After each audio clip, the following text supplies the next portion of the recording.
It kind of sucks being a childhood star. At one point you're met with all this potential, and then for one reason or another, your career takes a nosedive and then you start wearing a paper bag over your head. I'm looking at you, Shia LaBeouf. Oh, and I also look at you, the Home Alone kid. And you as well, Lindsay Lohan. In this case, their stories are wild and tragic. And today, me, Zeep, will talk about them one by one. Subscribe and get this video to 5,000 likes if you want a sequel. And let's get right to it. Shia LaBeouf. Oh dear God, how do I get started with Shia LaBeouf? Well, I guess it's better to start in the beginning to truly understand his controversies and why he is the way he is. Growing up in the late 80s to early 1990s, Shia LaBeouf was trying to get by with his parents in Los Angeles. LaBeouf practiced comedy at a young age, performing at an improv show when he was only 10 years old. Being described as having a 50-year-old mouth on a 10-year-old kid, his material was pretty dirty. Eventually, he found an agent of the Yellow Pages who managed to score him a role when he was 14 on a Disney Channel show known as Even Stevens.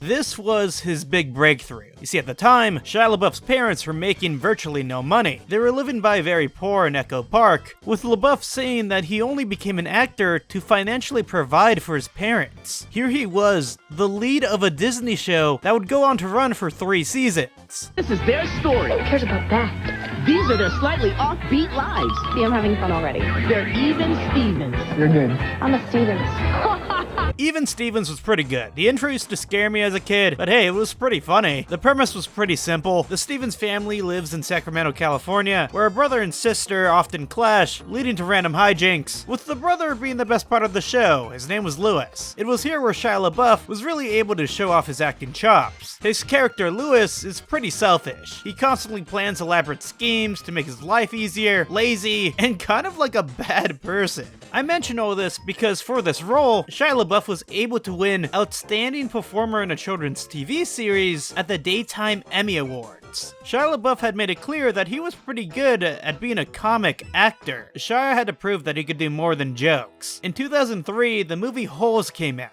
Holes is a movie surrounding a teenager named Stanley Yelnats who goes to a juvenile detention camp after being falsely convicted of stealing a pair of sneakers. He's sentenced for 18 months at Camp Green Lake. It's kind of like a steep sentence, right? Just for sneakers. Especially because where he's sentenced to is a desert where all there is to do is dig holes. Nostalgia or not, Holes is genuinely a good movie. It's both funny and also has its fair share of dramatic parts. Holes is fantastic, and it received a lot of praise, opening even more venues for Shia LaBeouf to act in. It is in this case where he wasn't going to be just a child star, but something more. It was after Holes where things really started lifting off for Shia. He starred in Transformers in 2007, which was like, okay, but hey, I really did like the Linkin Park song made for it. He was Indiana Jones's partner in Kingdom of the Crystal Skull. With successful movie after successful movie, he even started directing short films of his own. He was funny, talented, and then he was charged for criminal trespassing. Okay, so you cut to 2014. At this point, Shia LaBeouf is pretty famous, which probably made him think he had the right to walk into New York City's Studio 54, a very famous Broadway theater in New York, and to begin to act disorderly and screaming for no real reason whatsoever, besides the fact that he was drunk. But hey, he pleaded guilty about the disorderly conduct, and the charges were dropped. He began to seek treatment for his alcoholism, and things seemed fine for a moment, as it seemed he was getting back on track to solve his problems. You see, a year prior, Shia LaBeouf released a short film called HowardCantor.com, in which it was discovered that he had plagiarized the short film from somebody else's comic that was released in 2007. He apologized for it all, but here's the thing about his apology. People eventually discovered that his apology about it was also plagiarized itself from a 2010 post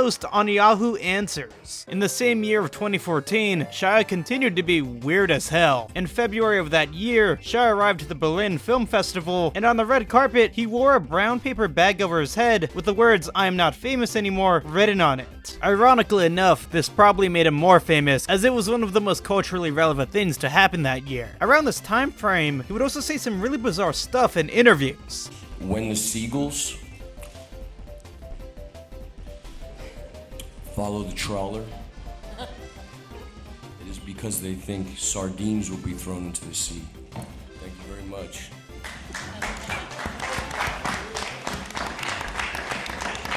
Shia would later go on to state that all of this was really all performance art that he was doing in collaboration with other artists. However, many people viewed this only from a surface level and just thought Shia LaBeouf was losing his mind. In the same year, the music video Shia LaBeouf released, headed by one of the guys of Tally Hall, and wearing a joke song, Shia LaBeouf is a Cannibal. This came out during my sophomore year of high school. It was pretty sick, and honestly, it still is. I mean, a lot of these instances so far have been pretty minor. Sure, he's weird, and sure, he may have been drunk interrupting like a show, but there have been worse things people have done. I mean, he gave us the hit meme in 2015 known as Just Do It, where he rephrases a Nike slogan in front of a green screen, becoming one of the biggest internet memes of the entire decade. Yesterday, you said tomorrow, so just do it! Make your dreams come true! Things started to get weirder, however, in 2017. In response to Donald Trump's inauguration in January, LaBeouf created an art exhibit in which he protested Trump's presidency in front of a live camera, constantly chanting, "He will not divide us." It was open to the public, 24 hours a day, 7 days a week, and it was going to live stream continuously for 4 years, throughout the entirety of Trump's presidency. It didn't work out. Almost immediately, internet trolls showed up, spouting some of the most offensive things imaginable, to which Shia LaBeouf and his supporters did not react positively to.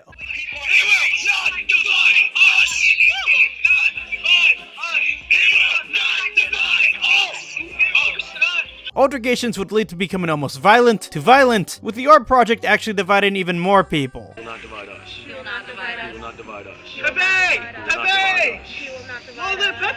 Some of the things on here have aged very, very terribly. With people holding signs of Pepe the Frog and writing Keck on the museum's walls, Shia LaBeouf reached a boiling point. Now we can't see it because the alleged incident happens off camera, but LaBeouf was arrested after allegedly grabbing a man's scarf, beating up his face, and pushing him to the ground after saying something that offended LaBeouf on the live stream. Shia's charges were later cleared, however as for his art exhibit, it basically died. It kept being moved from location to location, but trolls would always find it. Hell, even one time, Shia LaBeouf moved it to an unknown location without revealing the address, but trolls found it by looking at the footage of the live stream, which was filming skyward, and tracking the flight patterns and mapping the stars against the live stream just to once again mess with Shia LaBeouf. In the same year, things didn't get better for LaBeouf. In July of 2017, he was arrested in Georgia for public intoxication, disorderly conduct, with body cam footage revealing LaBeouf making racial remarks against one of the police officers while he was getting arrested.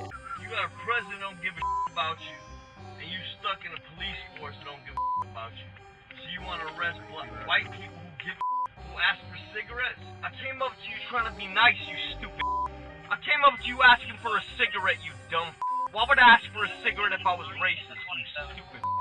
Once again, he blamed his drinking problems, and he was forced to serve probation for 1 year, and also seek therapy to manage his anger and substance abuse. As Shia LaBeouf entered the 2020s, his troubles would just not go away. In 2020, LaBeouf was criminally charged with battery and petty theft over an alleged altercation he had with a man earlier that year. Not only that, but in the same year, his ex-girlfriend sued him, stating that he was an assaulter, with his response being that he was abusive to himself in the years that he was with her. He said he was sorry to those that he hurt, but would later deny the allegations. After the lawsuit was filed, Netflix removed him from the awards campaign titled Pieces of a Woman, and then he took hiatus from acting. He would later state on a podcast that he had hurt that woman and stated that he was a pleasure-seeking, selfish, self-centered, dishonest, and inconsiderate, fearful human being. The trial for the abuse case is slated to be had at the end of 2023. To continue, Shia LaBeouf was going to star in a film called Don't Worry Darling to be released in 2020, but was kicked out by the director, Olivia Wilde, due to his combative energy. Wilde stated that LaBeouf would argue with the crew members before filming started, with one of the lead actresses, Florence Pugh, stating that she grew super uncomfortable with LaBeouf. Shia would dispute this claim, saying that he actually quit the film due to lack of rehearsal time, and a couple years later, emails would eventually leak out, showing that Wilde actually wanted Shia LaBeouf to reconsider quitting the movie, meaning that she didn't actually fire Shia LaBeouf, but for some reason wanted to lie about it. Probably because of all the allegations that were going on surrounding his name at the time. Shia LaBeouf is not the same actor he used to be. His roots as a child actor have completely flipped upside down due to anger issues, substance abuse, and honestly, he really needs to get help. At once funny due to his ridiculous stunts, he is now deeply troubled. and he needs to combat his most intense issues. Macaulay Culkin, also known as the Home Alone Kid. The Home Alone movies are some of the greatest Christmas movies of all time. I remember when I was a kid, I would often put myself in his shoes, and I would think, yeah, I'm pretty sure if my house got broken into, I would do exactly this. Macaulay was born in 1980, and was one of 7 kids. Living in a small apartment room in New York City, the parents struggled to make ends meet. Culkin's father, Kid Culkin, had been an actor before. He starred in the original West Side Story as an extra. He really loved the entire idea of showbiz and wanted to force acting upon his kids. Culkin began acting at the age of 4, appearing in small stage productions. Out of all of the Culkins, producers had the most interest in Macaulay as he was a good dancer and a good actor. Throughout it all, he was cast in Uncle Buck by the director John Hughes, who was famous for writing Ferris Bueller's Day Off, National Lampoon's Vacation, and The Breakfast Club. Yeah, the director was basically the god of 80s movies, so being cast by him to play one of the leads was a big deal. Although most people forgot about Uncle Buck, the main takeaway from this film was that Macaulay Culkin was pretty good at acting. So much so that John Hughes wanted to cast him again for a Christmas movie he wanted to make called Home Alone. Hughes thought Culkin was the perfect kid to play as a lead. In fact, he wrote the entire script specifically with Culkin in mind. Home Alone came out in November of 1990 and immediately was a smash hit. At the time, it became the 3rd top grossing film in the world. Home Alone is a perfect family movie. It's funny, suspenseful, and really gives you a warm feeling by the time it's all over with. Essentially overnight, the movie brought Macaulay so much fame. So many people wanted to work with it. At the peak of his stardom, he was compared to be on the same level of Shirley Temple when it came to child stars. People loved him so much, they even asked the kid to do the introduction of the People's Choice Awards, and watching the speech back, he was a real natural at it. Your memory might find this refreshing.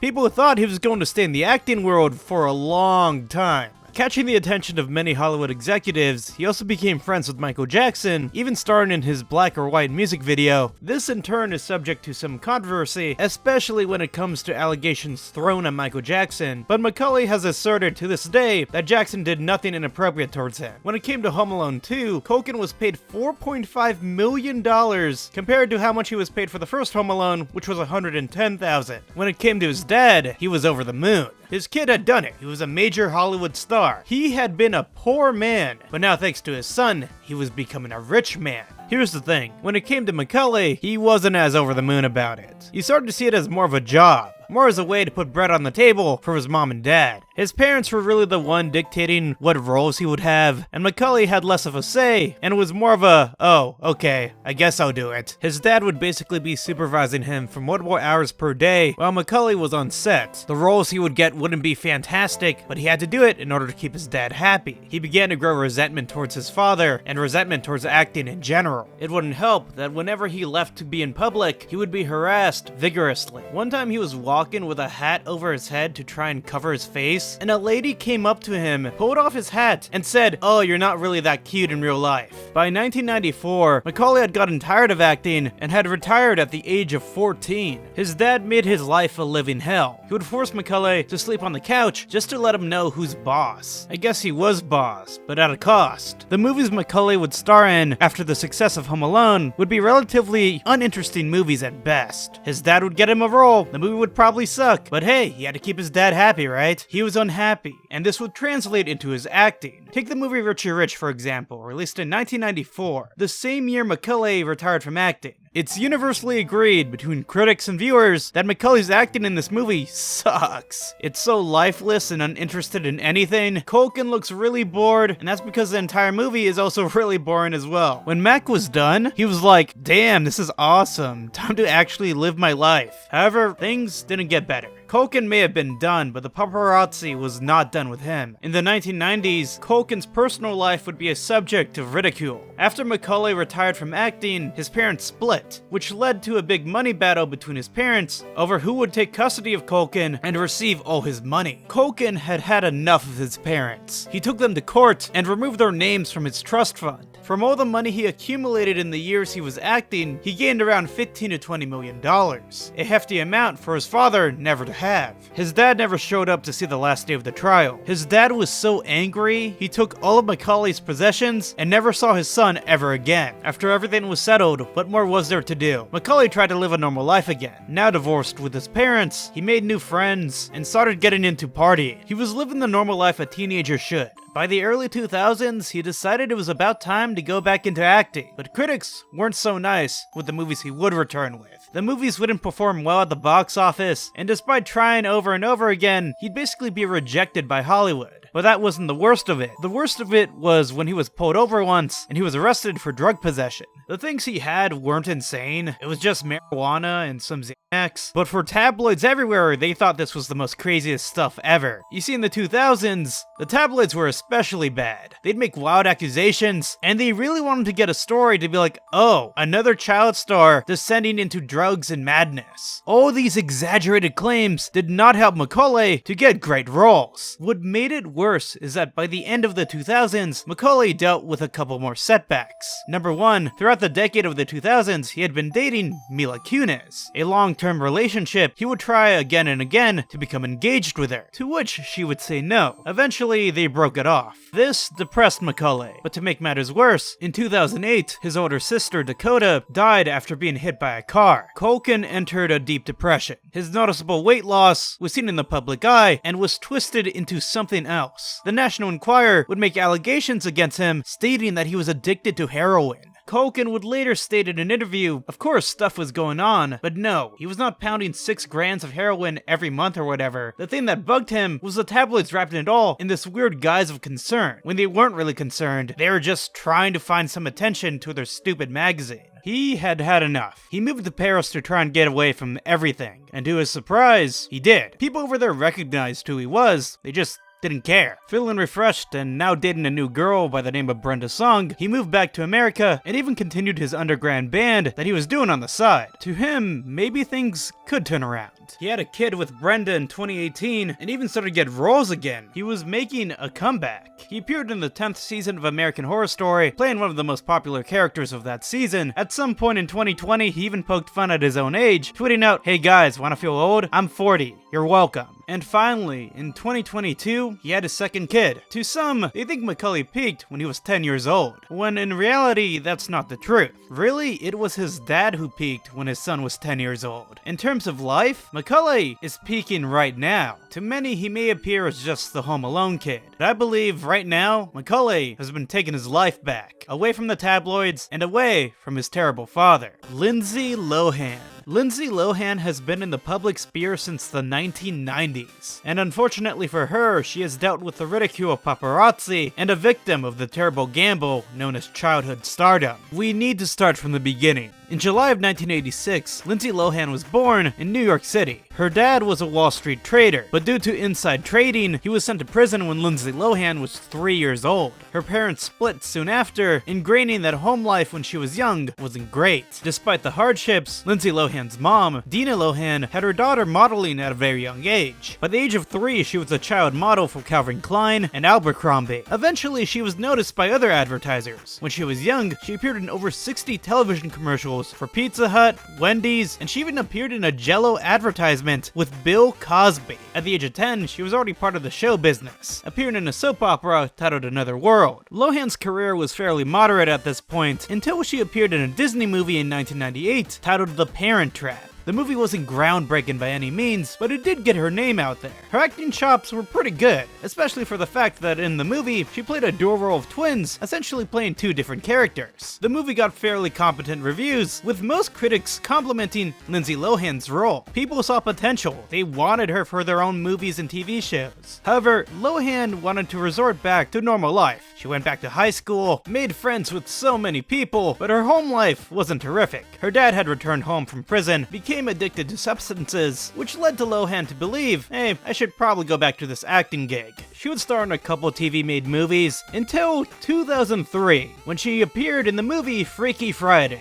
And let me just stress this, Freaky Friday changed the entire trajectory of her career. The movie came out when she was 16. She co-starred with Jamie Lee Curtis. It's basically about a mom and a daughter switching bodies, and the both of them learning to understand each other. I thought it was pretty good. It was one of the first movies I ever remember watching, and also my introduction to Lindsay Lohan. And I mention this because Lindsay Lohan, in terms of the 2000s, would have major pop culture relevance. Critics were stating her acting was terrific. But what really brought attention towards Lindsay Lohan was unfortunately the drama she would find herself in. Okay, so just pay attention with me, because this matters in the overall theme of the story I'm trying to explain. So at the same time of Lindsay Lohan becoming famous, there was another girl named Hilary Duff, seen as one of the goody two-shoes of the celebrity teen world. She was dating another celebrity by the name of Aaron Carter, but once Aaron Carter went to Lindsay Lohan's Sweet 16 birthday party, he broke up with Hilary Duff and got with Lindsay. Over the years of 2003 and 2004, the paparazzi would zoom in on this. It was a very public spat. Lindsay Lohan versus Hilary Duff. This was like nuclear war to mid-2000s teens everywhere. It ascended Lohan's stardom, and she loved it at first. Her public profile was everywhere. Paparazzi would follow her shopping, buying the most expensive bags. Although she was turning 17, she would be invited to all these nightclubs and would party the night away every single day. She would constantly make statements about the Hilary Duff situation, even after she split with Aaron Carter. Here's the thing, she didn't even reach her zenith of her popularity yet. In 2004, Mean Girls came out, and it completely dominated the box office. Admittedly, I didn't watch Mean Girls till I was in high school, and this movie came out 10 years before I actually was in high school, but it still holds up really well, especially because Lindsay Lohan's performance in it is actually pretty good. In fact, in the movie, Lindsay Lohan even sings. Combined with her work in Freaky Friday, learning how to play guitar and whatnot, it was announced that she was going to release an album by the end of 2004. Executives wanted her to have a music career. She had become a household name, but Stardom also met its own challenges, especially with her father. Her dad got in a fight with his stepbrother, being charged with attempted assault. He got a DUI, was in a car accident, and the press was all over this, frustrating Lindsay Lohan. This translated into her music career. The first single she ever released for her debut album was about wanting the paparazzi to just go away. She was getting tired of them, and she was getting tired of them quick. By the way, that album came out at the end of 2004. Critics hated it. Don't get me wrong, it did sell well, teenagers were buying it, but critics were saying there was no substance there, and that she wasn't a great songwriter. Now at 18, she was stressed. All eyes are on her, her every single move. Whenever she went to a club or party or something, the paparazzi were right there. For example, in 2004, she went back home to go hang out with a couple of her old friends from high school. While there, her friends took pictures of her participating in some of the devil's lettuce. The pictures were found and then just made subject to ridicule, giving Lindsay an even more of a bad girl image. In the year that followed, the general public would begin to dislike Lindsay. This obviously caused her even more stress. She participated in other substances, and journalists would begin to notice that she was dropping weight rapidly. And the public, as mean as it was, would begin to poke fun at this. Things got so bad that in 2005, she got in a car wreck because paparazzi kept chasing after her. Oh, but guess what? The paparazzi wouldn't take credit of this disaster. They would go on to dispute that, oh, Lindsay Lohan is a known reckless driver, and that she really caused this car wreck to try and get her dad out of the news because he was being sent to prison around this time again. The mental gymnastics the paparazzi was going through was insane. In fact, because of this wreck, the California legislature passed a law preventing paparazzi to follow along celebrities via their car. Despite this, Lohan's career started going a downturn. She began not showing up for acting gigs, even losing a couple of her acting roles, and even when she would act, the movies that would come out would suck. She began to become more reliant on coke, and her acting went down with it. She even won a Raspberry Award for Worst Actor in 2006. An example of her troubles include the movie Georgia Rule, so she had one of the lead roles in that movie. But the director kicked her out because she had become such a nuisance while filming that it also damaged the cast and crew. At this point, multiple film studios saw her as much of a liability that they didn't want to work with her anymore. Listen, I'm not trying to cherry pick here. A lot of the news that was surrounding Lohan was just negative, and that was because of her actions. At one point, it may be the paparazzi. At another, it may be just her. By the time we entered 2007, all eyes were on her, but they weren't good. So after a night partying, she crashes her car and gets into a DUI. But she wasn't done after that day, because the next day after she hit her car, she went out partying, and then you got one of the most famous pictures of Lohan ever. Now to one of the most terrible moments of Lindsay Lohan's career.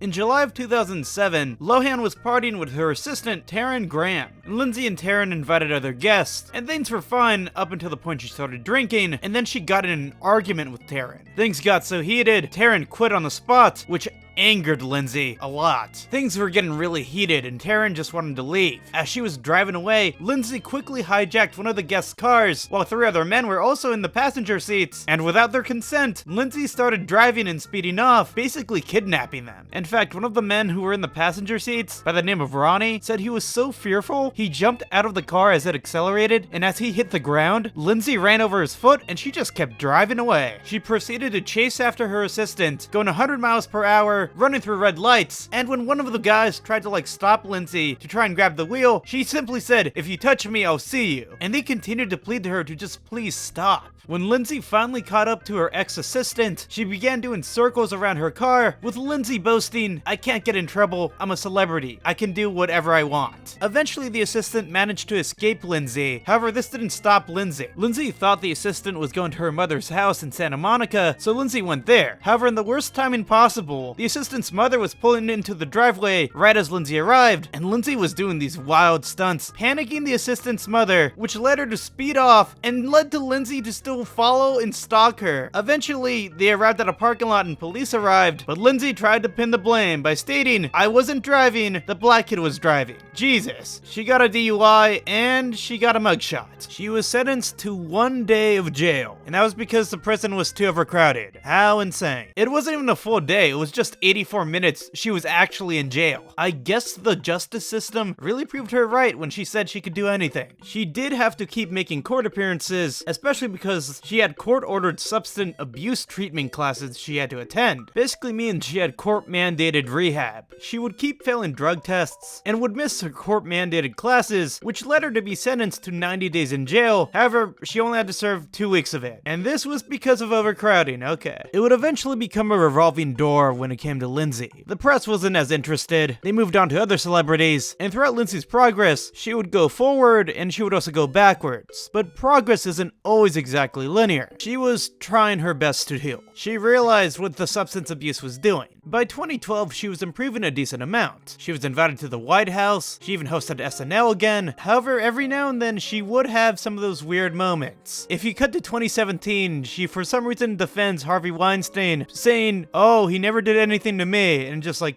dude, come on. In 2018, it was pretty bad too. So while she's in the Middle East, she walks up to random Syrian refugees to try and get them a hotel. Pretty nice at first, right? The family just wants to be left alone, so she begins to follow them and accusing the parents that they human trafficked their own children. She tries to take one of the kids and the mom knocks her out. I'm like in shock right now. And I'm just like so scared.